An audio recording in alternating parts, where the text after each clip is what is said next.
DY. Patil विद्यापीठाचे कुलपती doctor Sanjay D. Patil यांचा वाढदिवस हा त्यांचा वैयक्तिक नसून त्यांच्या रुग्णालयातून बरे झालेल्या लाखो रुग्णांचा तसेच शिक्षण संस्थांतून यशस्वी झालेल्या विद्यार्थ्यांचा उत्सव आहे।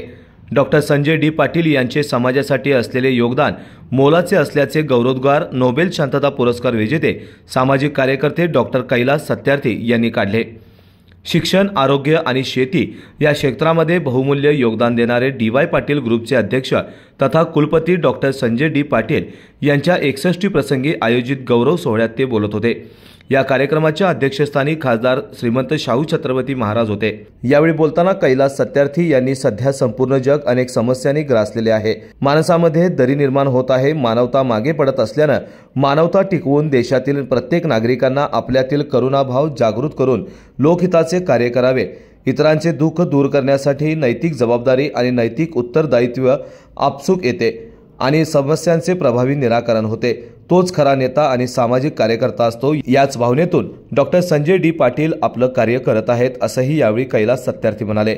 Doctor Sanjay D. पाटील यांच्या 61 निमित्त कदमवाडी येथील पटांगणावर शानदार समारंभात कैलास सत्यार्थी यांच्या हस्ते डॉक्टर संजय डी. पाटील यांचा गौरव सत्कार करण्यात आला।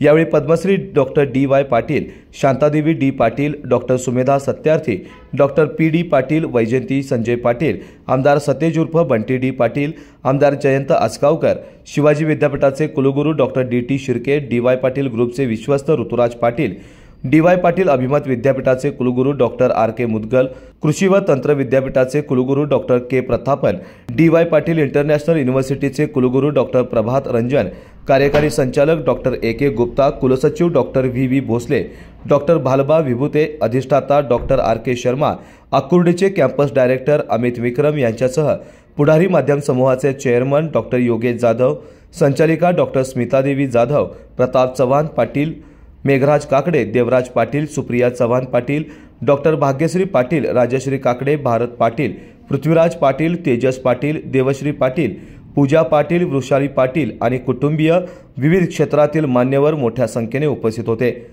यावेळी कार्यक्रमाचे अध्यक्ष खासदार श्रीमंत शाहू छत्रपती महाराज यांनी डॉक्टर संजय डी. पाटील यांनी उभारलेल्या अनेक प्रकल्पातून युवकांना रोजगाराची चांगली संधी उपलब्ध झाली आहे। त्यांचे हे कार्य अविरतपणे असेच सुरू राहावे आणि त्यांना दीर्घायुष्य मिळावं अशा शब्दात शुभेच्छा व्यक्त केल्या। सत्काराला उत्तर देताना डॉक्टर संजय डी. पाटील यांनी पद्मश्री डॉक्टर डी.वाय. पाटील यांनी वयाच्या 18व्या वर्षी शेतातील विहीर बांधण्याची जबाबदारी दिली। यशस्वीपणे ही जबाबदारी पार पडल्यानंतर जबाबदारी वाढत गेली आणि अविरत सुरू आहे। पुढील 5 वर्षांमध्ये जगातल्या 500 नामवंत विद्यापीठांमध्ये डी.वाय. पाटील विद्यापीठाचा समावेश होण्यासाठी प्रयत्न करणार असून आजचा दिवस आपल्यासाठी भावनिक आणि प्रेमाचा असल्याचं त्यांनी सांगितलं। त्याचबरोबर आपल्या मनोगतामध्ये वडिलांचे मार्गदर्शन, त्यांनी दाखवलेला विश्वास आणि आईवडिलांचा आशीर्वाद यामुळे आपण घडल्याचं सांगितलं। धाकटे बंधू आमदार सतेज पाटील हे धाडसी असून ते माझे हार्ट आहेत, असे भावनिक उद्गार देखील त्यांनी यावेळी काढले। आमदार सतेज पाटील यांनी बोलताना समाजासाठी आम्ही काहीतरी देणे लागतो या भावनेने डॉक्टर संजय डी. पाटील काम करत असून शिक्षण क्षेत्रात बहुमूल्य कार्य त्यांच्या हातून होत आहे। सकारात्मक दृष्टीने त्यांनी आपलं आयुष्य घडवलं आणि त्यांचं हे कार्य आमच्यासाठी प्रेरणादायी असल्याचं सांगितलं। या सोहळ्यादरम्यान डॉक्टर भालबा विभूते यांची निर्मिती असलेल्या डॉक्टर संजय डी. पाटील गौरव ग्रंथ आणि transforming higher education a journey into new dimension या 2 ग्रंथांचे प्रकाशन करण्यात आले। कैलास सत्यार्थी आणि खासदार श्रीमंत शाहू छत्रपती महाराज यांच्या हस्ते या ग्रंथांचं प्रकाशन करण्यात आलं। गौरव ग्रंथातून डॉक्टर संजय डी. पाटील यांचे जीवन आणि अंतरंग उलगडणार आहे, तर transforming higher education a journey into dimension या ग्रंथातून उच्च शिक्षणासमोरील समस्या, आव्हाने यासंबंधी उहापोह होणार आहे।